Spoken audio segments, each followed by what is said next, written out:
This is Southern Cross News with Joe Palmer. The state government's extension school program is sparking debate over the effectiveness of Tasmania's college system. Top economist Saul Eslake is welcoming the rollout of senior years as a stepping stone towards phasing out colleges. But advocacy groups say the system is working well. The government's statewide Year 12 rollout promise continuing to roll, today vowing to rebuild the Sorrel School, extending the campus to years 11 and 12. It will be a K-12 learning facility, but also provision and space will be provided for the early childhood education and care sector. The government's re-election bid is to have all state schools extending to Year 12, reigniting debate over the college system. Partly as a result of the college system, Tasmania has lower retention rates than any other part of the country except the Northern Territory.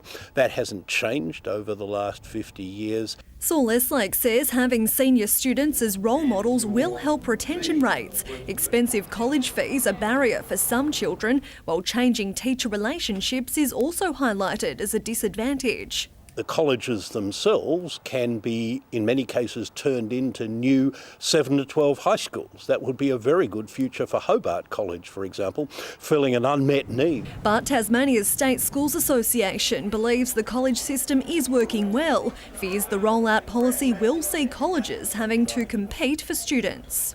There's only so much money and there's only so many students, and the pool's not that big. Don't know how one's going to have to give. That hasn't happened. In fact, the college model has been strengthened. The partnership between our high schools and colleges have strengthened. It offers over 100 subjects.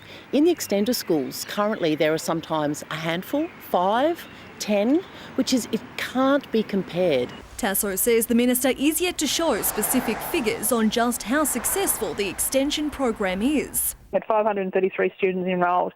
Out of those 533, what was the attendance rate of those students there? And at the end of the year, did 533 students actually complete Year 12? A school extension debate no doubt set to continue. Jacqueline Robson, Southern Cross News. Well, there's renewed calls to rid poker machines from pubs and clubs, with new Anglicare research finding Glenorchy residents lost over $20 million to the machines in 1 year. The government has vowed to keep them as they are, but pressure is mounting on the opposition to show its hand. This map showing the amount of pokies in Glenorchy, reigniting the issue of the machines in the suburbs. The residential area, 15 minutes from Hobart, found to have 270 machines across 9 sites. Access to poker machines is the highest risk factor for developing an addiction. And 1 in 6 people who sit down in front of one of these machines will develop an addiction. According to Anglicare, it's these figures that are devastating the community. It says each machine takes over $75,000 a year, with Glenorchy residents losing over $20 million during 2015-2016. Knowing that that money is money that's not being spent in other local businesses and generating jobs and economic activity in local community. It's shaping up as a key election issue, but it's one where Labor still hasn't shown its hand and pressure's mounting. I am hoping that we'll be able to make an announcement with respect to our policy before the end of the year. There are some matters that we are still waiting on some research to come in. There's a moment for change on the horizon. We can change our future on this issue. The government vowing to keep poker machines in pubs and clubs. Louise Hedger, Southern Cross News. A 17-year-old youth has been charged following an incident in Blackmans Bay on Saturday morning, where an officer discharged his firearm at the vehicle the youth was driving. Police say the youth was driving the vehicle at the officer at the time. Detectives today charged him with committing an unlawful act intended to cause bodily harm, assaulting police and dangerous driving. He's also facing charges of evading police, driving whilst disqualified, motor vehicle stealing and common assault. The youth remains under police guard in the Royal Hobart Hospital and will appear in a special bedside court session shortly.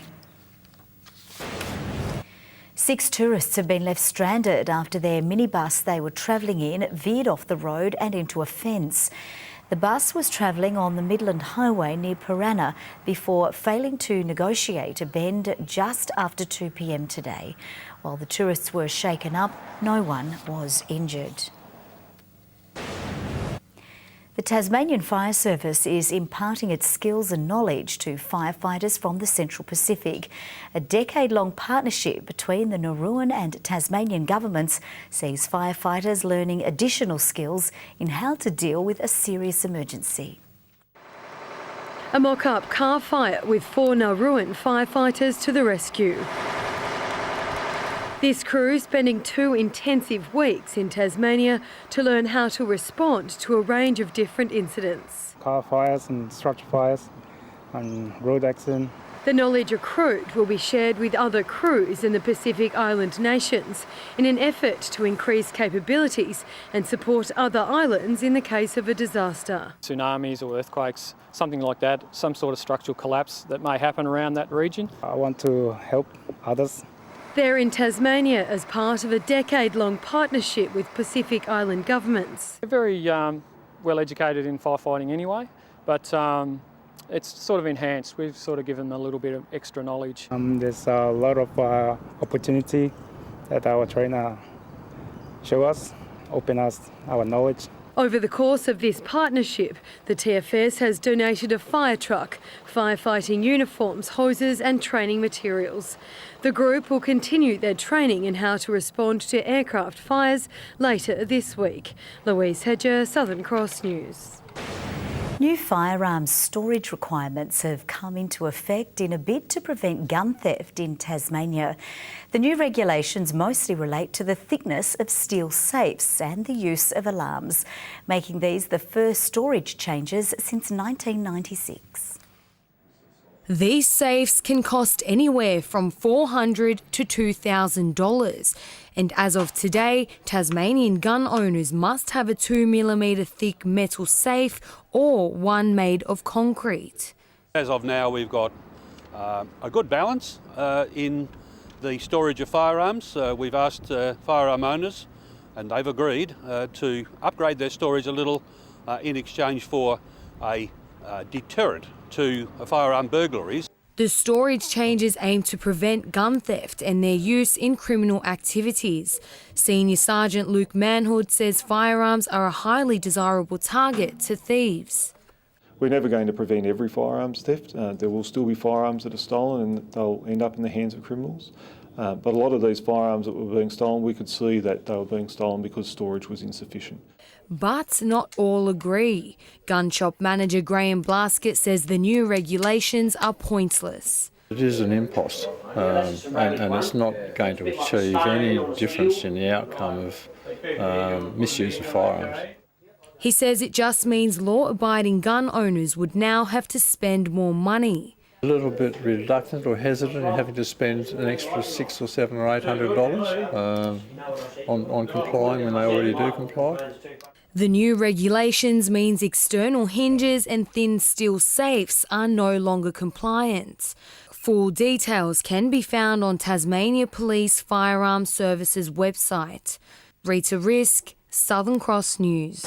After a gruelling 200-kilometre walk in torrential weekend weather, Speaker of the House Mark Shelton has arrived back in Hobart.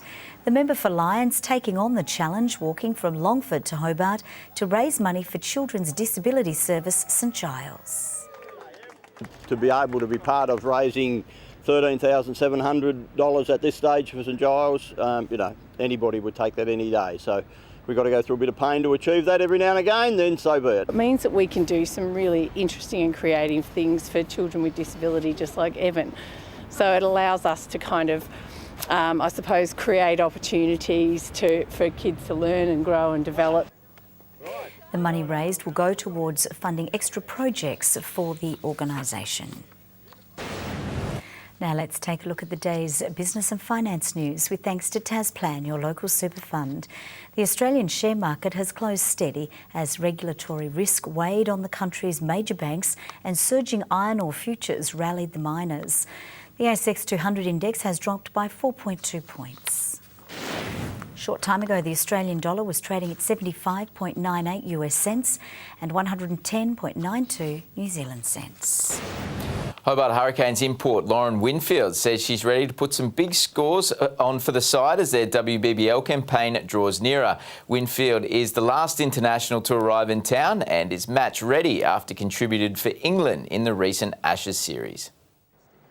The final piece of the Canes puzzle, Winfield arrives fresh from helping England retain the urn in the recent Ashes series, keen to sink her teeth into some big bash cricket. Internationally, we haven't had a lot of T20 cricket, over the last year or so. So it's a competition that there's a huge buzz about the place and something that, I'm really excited to hit the ground running it. With Heather Knight unavailable for the Canes this time around due to injury, it's hoped Winfield, along with fellow internationals Veda Krishnamurthy and Hayley Matthews, can fill the void, with a hard-hitting Brit likely to slide into the top of the batting order. I've played the Brisbane Heat the last 2 years, and it's always a team that when I've played against, they seem like a really tight group and have a really fantastic program led by Pricey. Meantime, the country's best young cricketing talent has arrived in the state for the Under-19 National Championships. Tasmania taking on New South Wales in their opening match at the Twin Ovals, with the visitors setting the home side a 269-run chase late this afternoon. The action continues at grounds around the state until December 15.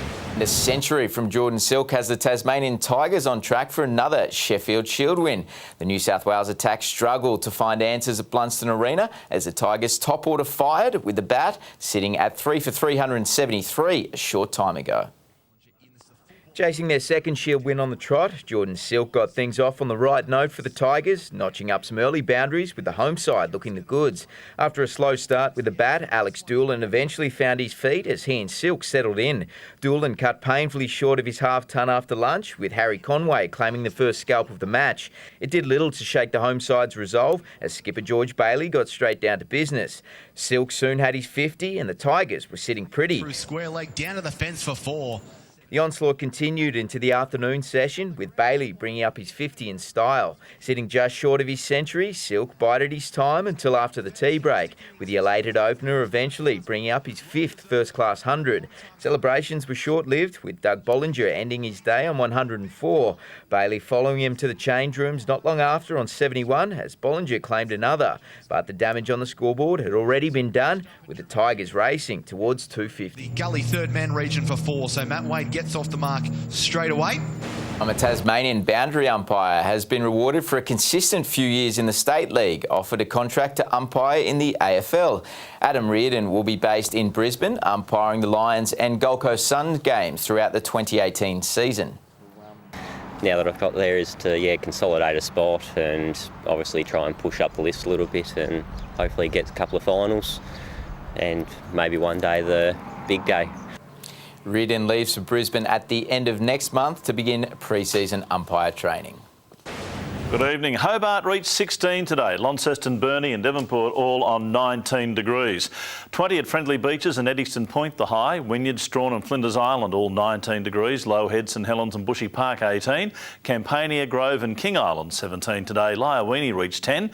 Coonya on the Tasman Peninsula topped the 24-hour rainfall to 9am with 64 millimetres. Woodbridge had 60 mils, but since 9am, nothing of any note.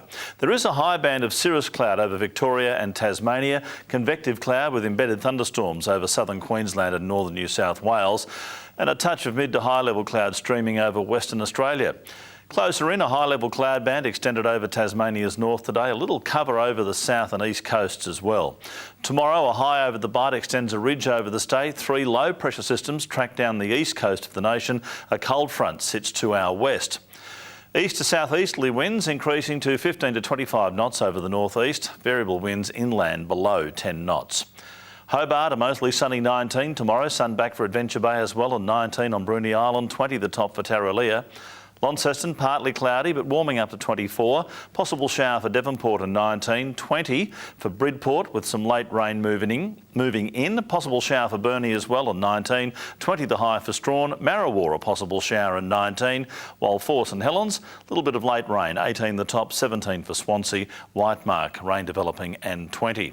UV very high to extreme and extreme 12 for St Helens. On Wednesday, rain developing in the east and extending statewide during the day. Showers Showers on Thursday easing over the east and southeast. Showers on Friday slowly contracting to the west, far south and northeast by evening. Partly cloudy over Perth and Adelaide tomorrow. A possible shower forecast for Melbourne. A showery, windy day for Sydney. Morning rain in Brisbane. Sunny and warm for Alice Springs and Darwin. Some cloud around at the moment, 13 degrees in Hobart. Launceston partly cloudy and 18 and 16 right now in Devonport. Joe, of course, the silly season has started, but I'm refusing to be silly. I'm going to be as serious as I always am. So there. We look forward to your Christmas tie collection for 2017. Thank you very much, Merv. That's all from us for now. Have a great evening. We will, of course, see you with updates. Bye-bye.